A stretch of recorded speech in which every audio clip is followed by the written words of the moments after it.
طنزیہ لہجہ منافق دل، جھوٹے وعدے، لفظوں کے جال اور دلوں سے کھیلنے کا فن۔ اے ابن آدم، کیا تو واقعی اشرف المخلوقات ہے؟ ان المنافقین فی الدرک الاسفل من النار ولن تجد لهم نصیرا۔ اللہ تعالیٰ سورہ نساء آیت نمبر 145 میں ارشاد فرما رہے ہیں کہ بے شک منافق جہنم کے سب سے نچلے درجے میں ہوں گے اور ان کے لیے کوئی مددگار نہ ہوگا۔ دنیا میں تو منافقوں کے قدم قدم پر مددگار ہیں، لیکن آخرت میں کوئی نہیں۔ دنیا میں وہ اپنی چرب زبانی سے لوگوں کو قابو کرنا جانتے ہیں اور ان کے ساتھ ایک ہجوم سا ہوتا ہے۔ اور شاعر نے کیا خوب کہا، منافق ہوتا تو ہجوم سا ہوتا میرے ساتھ، منافق ہوتا تو ہجوم سا ہوتا میرے ساتھ، مخلص ہوں اسی لیے تو تنہا ہوں۔ ان تستغفر لهم 70 مرة فلن يغفر اللہ لهم۔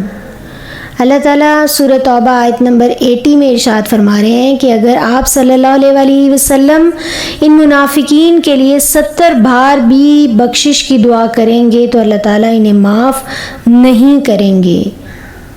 یعنی منافقین کفار سے بھی زیادہ بدتر ہیں۔ نبی کریم صلی اللہ علیہ وسلم نے منافقین کی صفات بتائیں کہ بات کرتا ہے تو جھوٹ بولتا ہے، منافق وعدہ کرتا ہے تو وعدہ خلافی کرتا ہے، امانت میں خیانت کرتا ہے، جھگڑا ہو تو گالی دیتا ہے، اور جس میں ان میں سے کوئی ایک صفت بھی پائی جائے وہ ایک درجے کا منافق ہے، اور اگر چاروں صفات پائی جائیں تو وہ بڑا منافق ہے۔ ما جعل اللہ لرجل من قلبین فی جوفی۔ اللہ تعالیٰ سورہ احزاب آیت نمبر 4 میں ارشاد فرما رہے ہیں کہ اللہ تعالیٰ نے کسی بھی شخص کے دھڑ میں 2 دل نہیں بنائے، یعنی بیک وقت انسان مسلمان اور کافر نہیں ہوتا، یا تو مسلمان ہوتا ہے یا پھر کافر ہوتا ہے، اور اگر ایسی ملی جلی کیفیت ہے تو پھر یہ کچھ اور نہیں منافقت ہے۔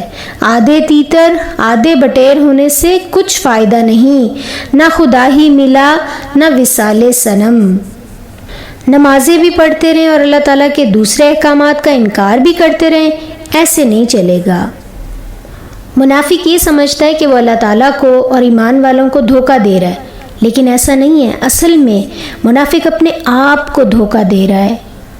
انسان کا زوال اس وقت شروع ہوتا ہے جب وہ اپنے مخلص لوگوں کے ساتھ منافقت شروع کر دیتا ہے، اور دیکھا یہ گیا ہے کہ منافق جب کسی کو گرانا چاہتا ہے تو اس کو دھکا نہیں دیتا بلکہ اس کو سہارا دیتا ہے۔ اور یہ بھی کہا جاتا ہے کہ منافق شخص ہر بھیڑیے کے ساتھ مل کر شکار کرتا ہے اور پھر ہر چرواہے کے ساتھ بیٹھ کر آنسو بھی بہاتا ہے۔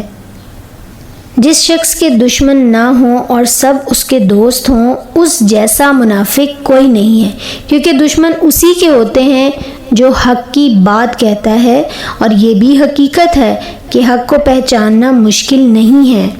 باطل کے تیر جدھر گر رہے ہوتے ہیں حق ادھر ہی ہوتا ہے۔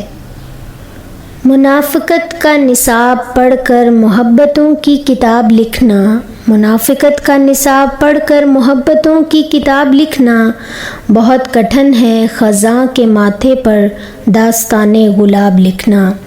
اللہ تعالیٰ سے دعا ہے کہ اللہ ہمیں پکا مومن بنائے، منافق لوگوں کی پہچان دے، اللہ ہمیں ان سے دور کر دے اور ہمیں منافقت سے بچا لے، آمین۔